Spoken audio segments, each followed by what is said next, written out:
What are the qualities of a high-value man? Ooh, someone sweet, caring, loyal, trustworthy. They can do something for you without asking for anything back. Respect, money, and loyalty. Okay, would you say that for most women, looks, money, and status are part of that? Yes, oh, completely, 100%. Okay. Do you believe that every woman wants a high-value man, Yeah. I believe every woman wants a high value man, yes. but not necessarily gets a high-value man? Exactly. They don't get it and they don't seek out for the right ones or they just settle. A lot of people go after status and money and looks. Would you agree that looks, money, and status are part of that equation for most women? For most women, yes. Why would a high-value man with lots of options choose you to be his one and only woman? Because look at us, we're baddies. Like we're bad as fuck, and I'm wifey material. What can you offer a man that no other woman has? A wifey that will take care of your kids, work, that's not a bum, doesn't have to pay for everything, you know? But don't you think that there are like countless women who can offer the For a same thing? lifer. Yeah, I don't know. I don't know. What percentage of modern women are suitable for marriage and why? What percentage are suitable for marriage? What would you say, roughly? Just, I don't know. Oh my God. Suitable for marriage. So meaning you have a woman that at least wants that. Wow. I'm going to go, I'm going to say 10%. Wow. Why is that? Because most women think they're better than they think they are. Interesting. Okay. If women are so strong and independent, why does the pressure of marriage and commitment typically come from women? Because that's how you grow up. Like it's the white picket fence. It's the, your dad did this and like, you're a princess and all that. Like, yeah, that's not true. They were sold a false reality. What are your thoughts on the following expression? If you chase women, you'll eventually run out of money, but if you chase money, you'll never run out of women. honestly, yeah, because we want the money. He knows because he got money, every bitch gonna sleep with him. Well, in other words, okay, is it realistic for women to expect absolute loyalty from the high-value man every woman is chasing? No. So then why do women expect loyalty from all the high-value men that they're chasing? Shit, that's a good question. Shit, I don't know on that one. What are your thoughts on the following expression? If you chase women, you'll eventually run out of money, but if you chase money, you'll never run out of women. That is 100% facts. Okay, so should men chase women or should men chase money? Men should chase money. Money attracts females. That's an awesome expression. It's so true. So then, once again, why do so many women chase the high-value men, but then expect those men to not be with multiple women? Right, right. At what age did you first realize that you had the power to influence men using your looks? Oh, I would say like 14. I'd say recently, starting working at the club, making money for it. Okay, and how were you able to influence them? Just by, I don't know, you could just kind of look into their soul and kind of control them. I don't know how to explain it. We would make accounts as kids, and there was grown-ass men texting us like, hey, baby, what do you want to do tonight? How were you able to influence these men? By posting a picture of my Literally, face. by posting a picture. Like, men are weird. Men are weird.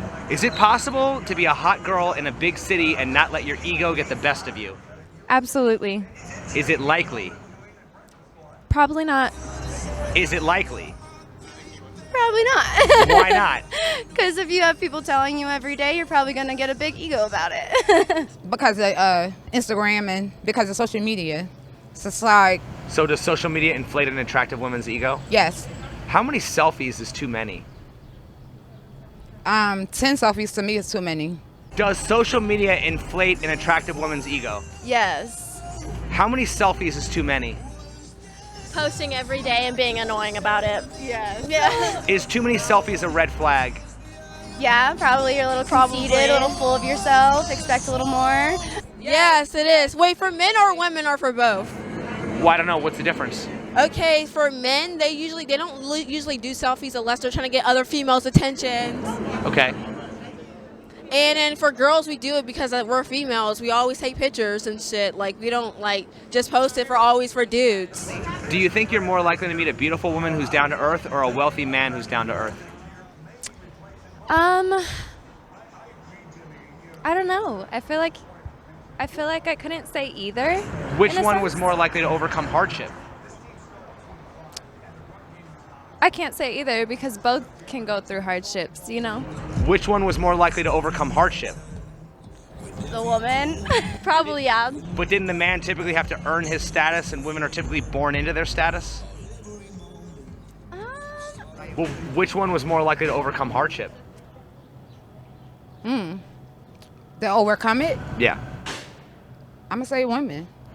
Okay, but didn't the man typically have to No, earn it is his the status man. Yes. and the women were born into status? Yes. So are beautiful women more likely to lack self-awareness because they haven't been humbled? I could believe that. Yes. Okay. And lastly, what is the most humbling life event you've experienced? The most humble and I think it was when my ex-husband died. I think it humbled me a lot. It's funny, I was talking to my neighbor about this yesterday, and she was talking about her aunt who goes and meets these wealthy men. They have 58-foot yachts, things like that. And she's on her fourth marriage to one of these guys. And she says, oh, but they're really nice guys, and they're down to earth. I go, these guys are multimillionaire, billionaire status, Palo Alto, Silicon Valley, fuck you money. They are not nice guys. They don't make it through corporate America as nice guys. That's a misnomer. Whoever says that is a fucking idiot. These guys have sharp teeth. Mark Benioff, his wife would fucking rip you a new asshole, let alone him walking into the room. Forget about it. I live in San Francisco. I've heard stories about his wife. Richest, one of the richer guys in the city. But is there a down-to-earth, wealthy guy? No. Are there hot girls that are down to earth? Absolutely. Okay, but at the same time, though, I mean, a wealthy guy who was born into it might be different, though, than a man who had to earn his money, right? Because a man who had to earn his money, wasn't he more likely to face hardship? Yeah, but now we're talking about this fucking segment of a hot chick that's a bitch. You know what I mean? Yeah, I understand what you're saying, but I mean, now we're starting to slice this salami. And I don't think if we start slicing this salami in these different segments, I think we're still going to get back to the same bullshit. No, there's no fucking wealthy man that's down to earth. Who has it easier in society, men or women? Definitely men, because they get paid more and they also don't have to deal with sexual harassment in the streets. And if they want to be shirtless, they also don't have to worry about somebody looking at them like they're just throwing themselves out there. Okay, so since you believe that, would you be willing to switch gender roles with a man? No, because I like being a woman. Well then, wouldn't that prove that women have it easier in society? Otherwise, women would want to switch gender roles? No, that is not true. No. Women don't have it easier. We get judged way more than men. We look better. We possess more in life because we actually bring forth life. Men can't do that. But once again, then why wouldn't women overwhelmingly want to switch gender roles if men have it it would only be easier? for money. It would only be for money for a woman to try to be a man. But I mean, Why are women proud of being bitches? Because it inflates their value. They think, oh, here's why. It gets back to this seventh grade girl thing. If you remember in seventh grade, the girls would all run around on the, at the parking lot there at recess, on the playground, and they would then run to the one or two most athletic boys on the playground, and there would be this sort of group of 5 to 7 girls. And even the ugliest group, the lowest of that, she would still act like a bitch because she wants to perpetuate the idea that her value is high. So for a female to reject you is perpetuating this signal to the high value men that she is of high value. She's willing to, a nice average guy, she doesn't want that. She's willing and waiting for the high value man. So that's a sign, and that's why they act like a bitch. It's insecurities too. Would you agree that the natural sexual dynamic between two people is dominant and submissive? Normally. When do women want to be dominated and when do they want control? Okay. Well, I like to, personally, Personally, I like to be I like to be controlled. I like to Yeah. be controlled too. I was gonna say like Dominant. dominated. I'm not dominant. I'm not dominant, but I can be like not in the bedroom though. Are women attracted to male dominance? Yes. Yes. For sure. What is the difference between being dominant and being controlling? Controlling is aggressive and not what a girl wants, and dominant is sexy. How can a man dominate a woman who doesn't submit to him first? Wouldn't that be controlling? Say it again. How can a man dominate a woman who doesn't submit to him first? Wouldn't that be controlling? Not necessarily. If he tries a more submissive approach at first and wins her over with the submissive approach, I guarantee she'd let him be dominant. Okay. Why do women often require a man to prove his dominance before she will submit? Because a lot of women have been hurt. Same thing with men, of course, but a lot of women, have been hurt and don't really know how to go about that. I feel like a lot of women do submit to them, and like it doesn't have to be a verbal agreement. It's just something that happens. Okay. Why do women often require a man to prove his dominance before she will submit? To know that he's worth it. Isn't the woman exhibiting the ultimate dominance by requiring those terms? I don't know. Say that again. Isn't the woman exhibiting the ultimate dominance by requiring that the man Guess so. prove his dominance first? Yes. I think so. Yeah, pretty much. So isn't that a catch-22? If women are attracted to male dominance, But we're in control of the situation. so then the man So is we're submitting dominant. to the woman then, right? Yeah, that makes us Actually, dominant. yeah. So how does that make any sense? I don't know. You got us. You got us. Yeah. Because the relationship is sort of guided by a woman and dictated by a woman and created for the woman. A lot of guys, unless they're ugly and their girl's hot, they don't want to be in a relationship. When a woman decides to give a man a shot, is there a window of time for him to close the deal before she gets bored? Yeah.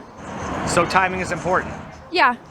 Are young women aware that they will have peak years of beauty, fertility, and dating options, but will lose influence over men as they age? Absolutely. So why do women often choose to wait for romance and focus on their career when their own window of time is the most limited? Because at the end of the day, the most important person is yourself, and you got to take care of yourself before you take care of anyone else, and love yourself before you love anyone else. Do you think if young women became more aware of their window of time, their life priorities would change? No. I think it just depends on the type of woman. If a woman wants to grow and have children and that's how she sees her life, then I'm sure she will be the type to go and have kids at an earlier age. But if a woman just wants to focus on her success and focus on her mental health and things like that, I don't think her priorities will change. What does it mean when girls talk about having a hoe phase? Dude, college years, everyone. My mother, everybody. Everybody. You might have gotten your heart broken, and honestly, you're trying to openly express yourself. You're exploring your options. So you have a hoe phase. But when it comes to a hoe phase with women, there is a like a talking hoe phase, and then there's a sexual hoe phase. Do you think a woman's dating options increase or decrease with age? I would say increase, definitely. You get more wealth, power to you. True. Is that typically what men look for? Or do they look for wealth and power in women, or do they look for youth and beauty and fertility? I want to say younger, especially because, I don't know, as you get older, there's people with like families and it's harder to date, and yeah. So why do women's standards often increase as their options decrease? Because they've learned, yeah. They know what they want. Yeah. Can you compare the high-value man who's unwilling to commit to the young, attractive woman having her hoe phase? Yeah. They're both doing the same exact thing. They're both exercising their options, right? Because the guy's in his hoe phase also.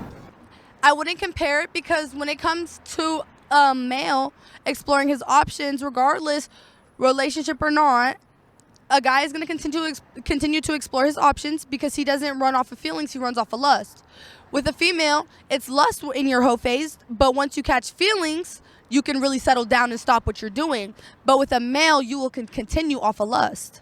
A female will stop when she finds her option that she explored that was perfect. So the hoe phase ends when love comes into play. Of course. You explore the right option, you're going to end your hoe phase as a female. As a male, you can, like, be in love with one of your options, but you're going to continue to explore because of your lust. Right, but don't you think that there are some men who are willing to commit because they find love? I do think there are some, but not many.